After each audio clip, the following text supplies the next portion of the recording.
Where do you keep these things? Bank? We have our own treasury Wine cellar.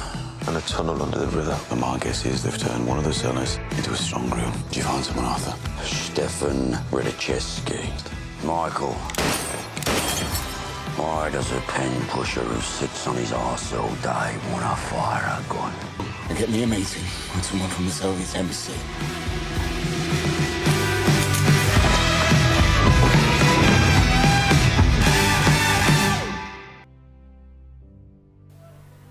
Cerita diawali dengan memperlihatkan Thomas yang sedang dirawat secara intensif di sebuah rumah sakit.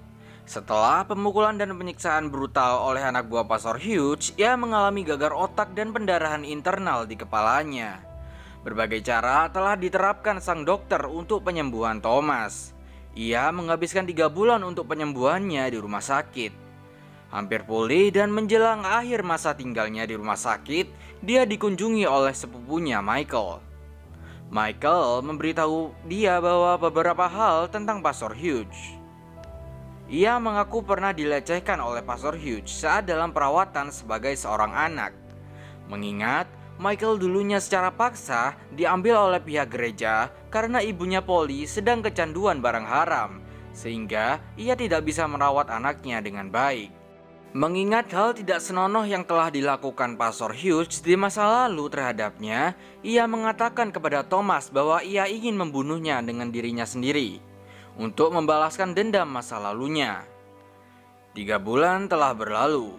Thomas akhirnya diizinkan pulang oleh pihak rumah sakit. Setelah Thomas diizinkan pulang, di rumahnya ia segera membuang morfin yang diresepkan dokter ke wastafel. Karena ketika ia memakai obat itu, ia mengalami mimpi aneh tentang Mary, pengurus rumah tangganya yang sudah tua. Sementara itu, di saat yang sama, para anggota Peaky Blinders dan salah satu perwakilan dari kedutaan Uni Soviet pergi ke pabrik Lancaster Motor Company. Di sana, mereka mempreteli beberapa bagian dari tank. Mereka membongkar dan mencabut pin dari semua tank tersebut. Dengan tidak adanya pin di tank tersebut, maka senjata di tank tersebut tidak akan dapat digunakan. Pin dari semua tank tersebut diberikan kepada utusan kedutaan Soviet untuk barang bukti bahwa Peaky Blinders memegang perkataannya. Dengan mengetahui barang bukti itu, rencana Thomas akan berjalan lancar karena tidak akan ada campur tangan dari Soviet yang akan terjadi, sehingga hubungan diplomatik dengan Inggris tetap terjalin. Setelah itu, terlihat Johnny Dox dan Thomas sedang berada di halaman luas rumahnya. Di sana, Johnny diperintahkan untuk mendirikan camp 100 yard atau setara 90 km dari gerbang Hampton Court Palace. Hampton Court Palace adalah istana yang sekarang sedang ditinggali oleh pihak Rusia, yakni Miss Romanov dan istrinya serta keponakannya Tatiana. Di camp tersebut nantinya, Johnny akan ditemani oleh beberapa keluarga Lee dan beberapa teman lama Thomas dari perang yang akan menggali lubang di bawah camp tersebut. Ketika pembicaraan telah usai, tiba-tiba Mary pelayannya datang untuk memberitahu bahwa saudaranya telah datang serta ada seorang tamu yang sedang berkunjung ke rumahnya. Ternyata, tamu itu merupakan ketua gangster Yahudi, Alfie Solomons. Kedatangan Alfie Solomons adalah untuk membahas dan merancang rencananya terhadap pihak Rusia nanti. Thomas juga mengajak para saudaranya untuk menyusun rencananya. Yang menarik di scene ini adalah ketika Arthur masuk ke ruangan Thomas dan mengetahui di sana telah ada Alfie. Ia langsung ingin memutuskan keluar, namun hal itu berhasil dicegah oleh Thomas. Kebencian Arthur terhadap Solomon diakibatkan saat kejadian 2 tahun lalu, ketika Arthur disiksa oleh anak buahnya dan difitnah sehingga ia masuk ke dalam penjara. Mengetahui Arthur yang sudah terlanjur benci kepadanya, untuk meredakannya, Alfie berusaha untuk meminta maaf kepada Arthur atas perihal masa lalunya. Dengan berat hati, serta dalam keadaan yang sangat emosi, Arthur tetap memaafkannya. Meskipun ia masih diejek karena telah kembali kepada Tuhannya, padahal pekerjaannya adalah seorang geser yang jauh dari kata seseorang yang beriman. Lalu Thomas menjelaskan rencananya. Rencana itu ia buat karena ia tidak percaya Rusia akan membayarnya setelah apa yang mereka inginkan terpenuhi. Nantinya, Thomas meminta bantuan Alfie untuk mengecek seberapa banyak dan harga dari harta kekayaan yang dimiliki pihak Rusia. Setelah itu, Thomas, Arthur, dan John diminta pergi ke istana megah pihak Rusia, Hampton Court Palace. Mereka disambut kedatangannya oleh Tatiana, serta di sana juga telah ada tentara Cossack. Tentara tersebut bertugas sebagai pengaman dan penjaga setiap berangkas perhiasan milik pihak Rusia dibuka. Sebelum dipersilahkan masuk sepenuhnya, Arthur dan John diperiksa. Pemeriksaan yang memalukan oleh Putri Tatiana dan Grand Duchess Isabella Petrovic untuk memeriksa apakah ada tato organisasi dari musuh bebuyutan pihak Rusia. Arthur dan John telanjang. Meskipun Arthur telah memprotesnya, hal itu tetap terjadi. Mereka diperiksa bagian per bagian dari tubuhnya hingga alat vitalnya. Sebenarnya tindakan itu tidaklah berguna, mengingat Arthur dan John yang merupakan orang Inggris bukan Rusia.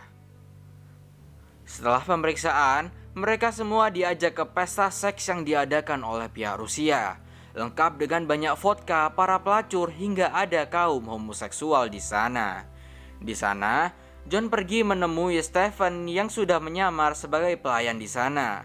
Stephen dengan ketakutan serta trauma menceritakan pengalamannya yang disuruh Mr. Romanov untuk menghisap kemaluannya. Ia juga menyampaikan informasi yang ia dapat bahwa perhiasan pihak Rusia terletak di bawah tanah dan pada malam harinya ruangan itu tidak dijaga. Dia juga mendapatkan informasi dari Mr. Romanov karena menguping bahwa 3 bersaudara Selby yakni Thomas, Arthur, dan John akan dibunuh di halaman batubara nantinya. Di sini kita bisa menyimpulkan bahwa pihak Rusia atau keluarga Mr. Romanov adalah keluarga yang benar-benar penuh kegilaan yang luar biasa. Sementara itu, Thomas tidak ke pesta. Ia dibawa ke ruang bawah tanah tempat perhiasan berada. Di sana ia mendapati Alfie Solomon yang telah berada di sana, di mana dia bertindak sebagai penilai value dari perhiasan yang dimiliki pihak Rusia. Alfie tidak menyukai pihak Rusia mengingat mereka semua adalah keluarga kerajaan. Ia memusuhi keluarga kerajaan dengan mengungkapkan bahwa ibunya melarikan diri dari Rusia dan diburu oleh anjing milik Rusia. Alfie mulai mengumpulkan cukup perhiasan dan barang berharga lainnya untuk menutupi pembayaran atas perampokan tank senilai tidak lebih dari 70.000 pound. Alfie di sana juga mengincar dan menanyakan soal perhiasan telur Fabergé. Mengingat telur Paskai itu memiliki harga yang sangat fantastis, meskipun pihak Rusia keberatan untuk melepasnya. Pada akhirnya, mau tidak mau mereka semua menyetujuinya. Semua perhiasan yang dipilih tidak langsung diberikan, tetapi diletakkan di sebuah box yang nantinya akan dikirim ke Thomas setelah apa yang pihak Rusia inginkan terpenuhi. Di tempat lain, Polly dan Michael mengunjungi Ada di London, sehingga dia dapat secara resmi bergabung dengan bisnis keluarga yang sekarang disebut Selby Company Limited sebagai kepala properti dan akuisisi. Namun, di sana pikiran Michael ada di tempat lain karena wanita yang sedang dekat dengannya, Charlotte, sedang hamil. Ia meminta telepon Ada dan menelepon tempat aborsi untuk memesan janji dengan ahli aborsi setempat. Hubungan pacarnya tetap dilakukan meskipun ia mengetahui bahwa orang tua dari sang pacar tidak bakal merestuinya. Sementara itu, pikiran Polly juga sibuk dengan Ruben Oliver. Mereka berdua mengobrol tentangnya dan curhat bersama. Setelah mendapatkan dorongan dari Ada, dia pergi menemui Ruben Oliver, seniman yang ditugaskan untuk melukis potretnya. Di tempat Ruben, ia dibuat takjub oleh karyanya. Setelah melihat pekerjaan yang sudah selesai, mereka berdua akhirnya berhubungan badan. Kembali ke kediaman pihak Rusia, Arthur dirayu oleh salah satu pelacur di sana. Arthur yang pada awalnya menahan diri, akhirnya takluk juga. Meskipun ketika berhubungan badan dengannya, ia merasa bersalah dan mengingat istrinya yang tengah hamil. Sementara itu, Thomas pergi ke kamar Tatiana, di mana ia akan mengajaknya berhubungan badan juga. Di sini, hal yang tidak biasa terjadi. Tatiana memberitahu Thomas bahwa ia bisa menjadi istrinya Grace yang sudah meninggal, dengan sebuah ritual yang ia sebutkan, yakni ritual Siberia. Mereka berhubungan badan sambil Tatiana mencekik leher Thomas.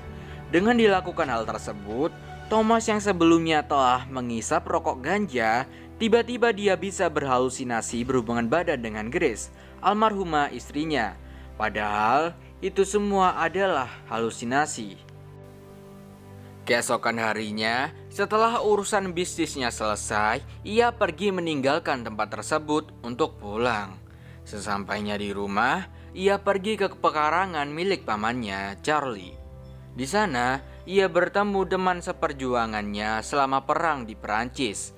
Mereka semua ditugaskan untuk menggali terowongan seperti yang telah ia rencanakan. Singkatnya, mereka semua mulai menyusun rencana untuk membuat terowongan yang ditujukan ke tempat ruang bawah tanah pihak Rusia. Setelah itu, Polly telah sampai ke kantor Shelby Company. Di sana, Polly secara tidak sengaja mengetahui bahwa Michael putranya berencana membunuh Pastor Hughes. Melalui peluru bertuliskan nama sang pastor yang berada di ruangan Michael. Mengetahui hal itu, dia dengan marah menuntut Thomas untuk berbicara dengannya tentang hal itu. Thomas awalnya menolak untuk memberitahu alasannya dan menyarankan dia untuk tidak ingin tahu. Tetapi pada akhirnya Thomas mengungkap detail tentang pelecehan yang diderita Michael di tangan Pastor Hughes. Polly menangis mendengar hal itu. Tetapi dengan keyakinan yang sangat dingin, Polly tetap memberitahu Thomas bahwa dia akan menyatukan bisnisnya jika putranya menarik pelatuknya untuk membunuh Pastor Hughes. Film pun selesai.